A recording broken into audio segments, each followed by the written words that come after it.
This screencast serves as an introduction to your annotated bibliography, which is an important step in any sort of research project regardless of what course you're in. For the purpose of our class, we will be using a Rhetorical Précis and assessing quality sources from the University of Mississippi Library database. Our strategies for using this are as follows. To gain quality resources from the database in advance of your major research project, to actually annotate those sources following a very strict format called a Rhetorical Précis, which we'll go over in a minute, and of course to understand how these sources speak to your research. We'll go ahead and begin with the Rhetorical Précis.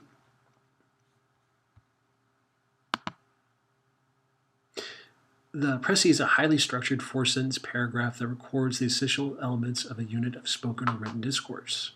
Each one of the four sentences requires some specific information to actually be complete. Those four elements are the what, that is who the author and what the author's thesis is, followed by the how, that's how the author actually develops their claim and what gives that claim credibility. And the third is the why, is usually in order to, what's the author's purpose in establishing this. And finally, the who, which is the who's the audience for this piece. Is it a lay audience? If it's a magazine, is it a professional audience? One of those items. I won't go too much into detail with this because it is all on our PowerPoint, but it gives you a little bit more step-by-step of what each sentence should have. This is going into the what, a single coherent sentence giving the following: author's name, title of the work, the source, the date, parentheses. Some sort of rhetorically accurate verb, such as asserts, argues, refutes, proves, or explains, that ties into their thesis, which will be the last part of that sentence. This will be followed by the how. Again, another single coherent sentence giving the explanation of how the writer develops and supports their major claim. That is their thesis statement. This will be followed by the why. Another single coherent sentence, statement of the author's purpose followed by an in order to phrase. Why are they developing this purpose? And finally, the who, single coherent sentence, who the attendance audience is, and how the author establishes credibility and ethos with that audience. Very briefly, if you follow along with the PowerPoint, there is a sample Rhetorical Précis included sentence by sentence. I'm just going to click through it very briefly, but what you are seeing with this is that the sentence structure is not simple. It's complex sentences. They aren't short declarative statements. They're filtering through all the information. They're adding details and appropriate phrases. The purpose of this is to get as much possible feedback as you can out of your Rhetorical Précis. Therefore, each annotation for your annotated bibliography should be at minimum about a half page. We've shifted gears here, and we now have a student sample of an annotated bibliography with a Rhetorical Précis on the screen. This was successfully completed for a Writing 102 course. The annotations are in MLA format. If you're taking Writing 250 and you have a different type of discourse community that uses APA or a different citation style, you want to be aware of that. I have gone ahead and marked this up with comments talking about what makes the annotations good or what could be improved on this. I believe this paper is an example of a low B.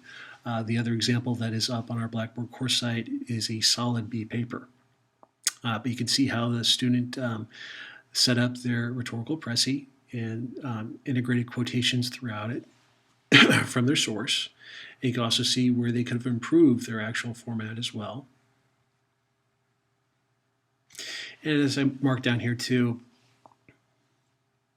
the student did a good job of the who with this last sentence of the Rhetorical Précis in their second annotation, talking about the audience and credibility, but they could have taken more time to develop what makes the source credible with the last sentence of the actual Précis and giving it an idea of what goes into it. And this is also another great opportunity the student could have expanded and developed further to actually engage into a counter-argument and what that would be helpful for the student to understand. And finally, talking about the student's audience, not leaving them too vague what that is. And if you scroll down to the very bottom, I've included an instructor's note with all of these examples. So we'll shift gears again, and we will go on to credibility here in just a second. But it's very important that you understand that these examples are here for you guys to model your own essays off of and to set up your annotated bibliographies. They can all be improved, so don't think that these are the exact thing you should be following, but it is a good format to understand of how to at least complete the assignment. Okay, so we've moved on from thinking about the rhetorical précis to actually thinking about the sources and choosing quality scholarly sources that all must come from the University of Mississippi Library database. Now, what makes a scholarly source an academic source is often hard to kind of contextualize. It's often easier to say what does not make an academic or scholarly source, or what we consider something that would be reputable. So usually academic sources are peer-reviewed, and that means that an article or book is published. It goes through several rounds of professional edits through a panel of similar professionals within their field, and they help them edit to improve their submission. You can also usually tell what makes a source academic by the quality aspects of the source, whether or not it's peer-reviewed. Especially that's the case in journals. Trying to distinguish between academic journals and popular magazines will help you evaluate the qualities of other academic sources. So giving you a list, I'm not going to go through this step by step, but a journal versus magazine, there are some basic things about this.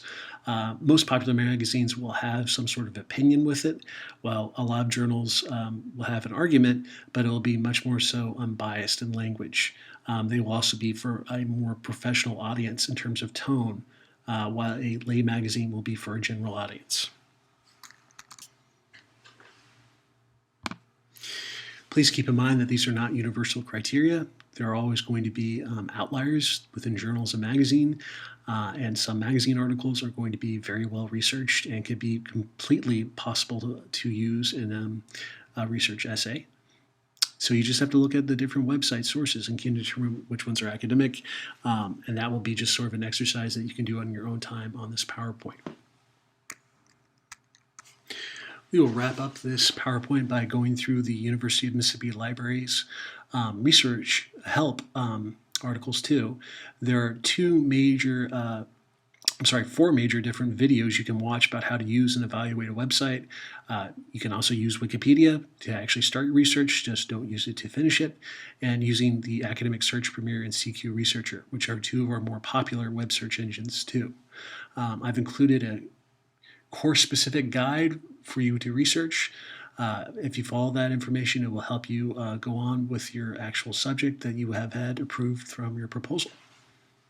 If you have questions, as always, please shoot me an email.